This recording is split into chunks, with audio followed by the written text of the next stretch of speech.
নমস্কাৰ মই আজি এটা কবিতা আবৃত্তি কৰিব ওলাইছোঁ। কবিতাৰ শিৰোনাম কম্পুৰ সপোন।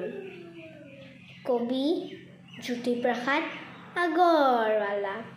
মা, মই সপোনত দেখিলোঁ দুটা ভূতৰ পোৱালি আৰু দুজনী নাক চেলিকা, চকু টেলেকা, টিলিকা টিলিকা, পিলিকা পিলিকা, চখিনী ছোৱালী।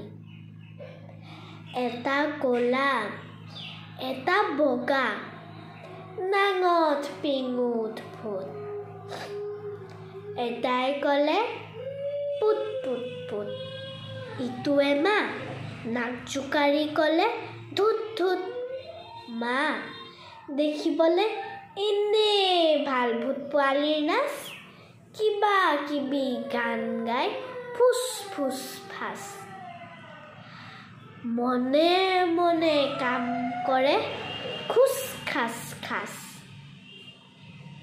এংকুৰ বেংকুৰ কৰি যায় লৰি লৰি, যখিনীহঁতক নচুৱাই চুলিত ধৰি ধৰি। যখিনীহঁতে নেপেলালে একেলগে ভৰি। ধন্যবাদ।